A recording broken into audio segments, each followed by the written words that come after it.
Mr. Norman Mailer was born in New Jersey and was graduated from Harvard in 1943, at which point he went to Southeast Asia to fight a war he approved of, one of the last ever. He returned to write The Naked and the Dead and to begin his ascent, as he put it, to the presidency, by which he means to his acceptance as the top American writer alive.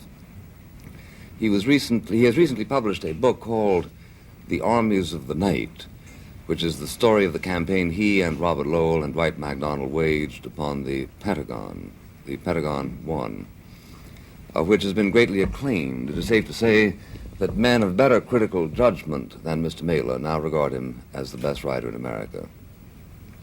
His technique is one of unalloyed narcissism, mitigated by a recognition of, not to say a devotion to, his own shortcomings. One unappreciative reviewer, a couple of books back, summarized, quotes, "We are assured that our hero fought one of his brawls after getting 2 hammer blows on the head, that he put Kennedy in office and could put Floyd Patterson back on his throne, that he out-debated Buckley, that he outwrites everybody since Hemingway and outloves everybody since Casanova. In short, that he can lick anybody in the house. It is a boast he should be able to make with some confidence. After these tirades, there cannot be many left in the house, and they deserve their licking." We are here to talk about Mr. Mailer's book and about Mr. Mailer, and, if possible, not about the war in Vietnam.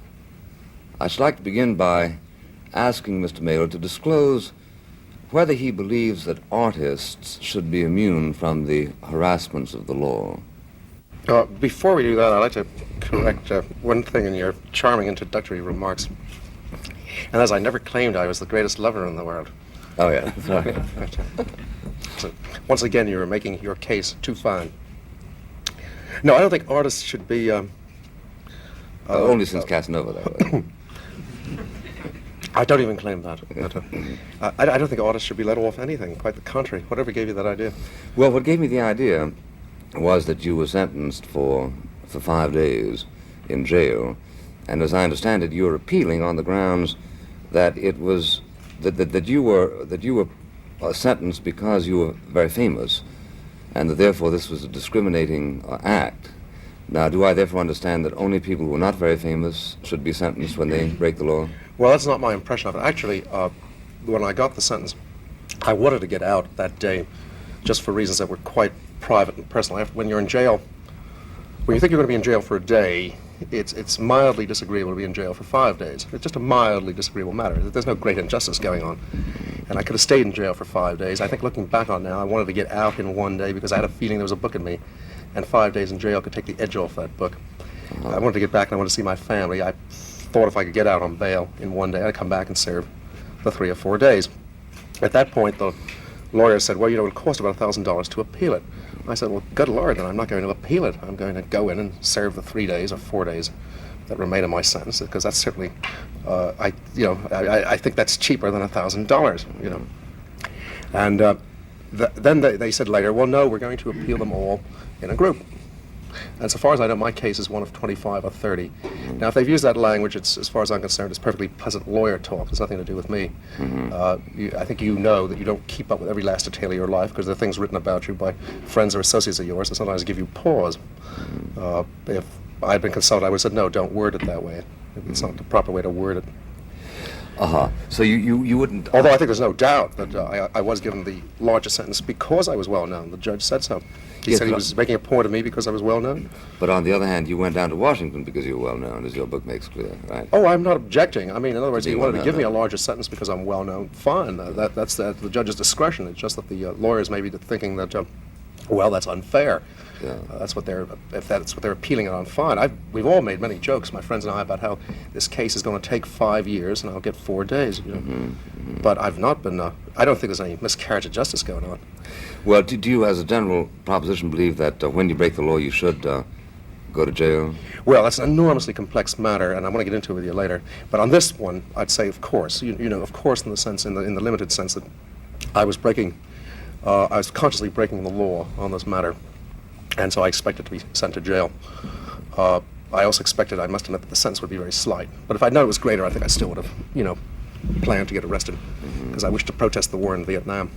Instead, I don't know how we're going to talk about all these matters without mentioning the war in Vietnam from time to time. Well, I don't mind particularly, except your agent told me that you very emphatically didn't want to talk about the war in Vietnam. Well, I wanted to talk I assume about... he was talking, or is he like your lawyer? Well, I have many lawyers and many agents. In other words, can we waive your agent? It wasn't the agent, Bill. Once again, you're inaccurate. It was the publisher's representative. I see. I should remember these distinctions. Yeah. Now, I wanted to talk about the Armies of the Night, which has a good bit to do about the war in Vietnam. Yeah. Actually, all I wanted was to keep us from getting into a general philosophical discussion, because I didn't see how we could do it in an hour, and I thought this would give us something to circle around. But also, with vast deference to your scholarship and your ability to misremember facts I never learned. I wanted to have something that I could have for a point of reference. That's why I wanted the book to be discussed. Oh, sure. I'm very anxious to discuss your book. Because I vaguely remember this. I think everyone should read, because I think it's an extremely interesting and enjoyable book, if that's the right word for it. Well, I wish someone on the right wing would write a book that would be as good, because it would be a great help to us on the left. I wanted to help the right wing to understand the left. You wouldn't notice it. No, I would notice it. You know, I mean, I have a love of literature. Yes. I think Evelyn Waugh is a marvelous writer. Yeah. Yes, unfortunately, he's not an American. Yeah. Mm-hmm. Unfortunately, he's dead. That too.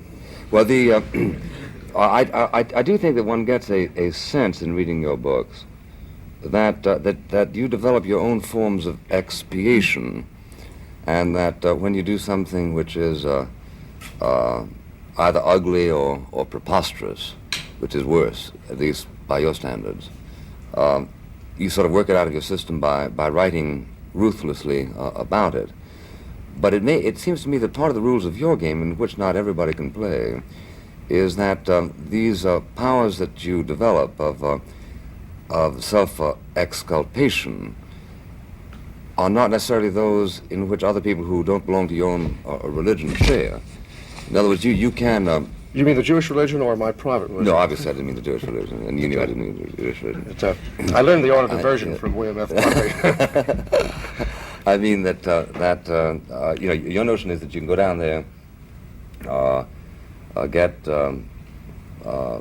sloshed, say silly and abusive things, which Time magazine writes up rather accurately. So you get sore. Witty Time things as well. magazine. They weren't just silly; they were also witty. Many of the remarks were quite witty. I saw a movie of that evening. Mm-hmm. Some of the stuff was pretty funny. I was surprised. Yes. I was even better than I thought. That's right. That's sure. And I don't doubt that one can be funny even while being all those other things, right? Drunk. Yeah, drunk. Certainly, you've seen people who've been funny and drunk. Oh, sure. In fact, some people have to become drunk in order to be funny. Funny, drunk, and abusive.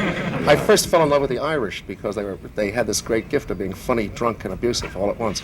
It wasn't their religion that did it? It bore a deep relation to their religion. It may be fond in a tangential way of Catholicism, which is why I went to Notre Dame recently.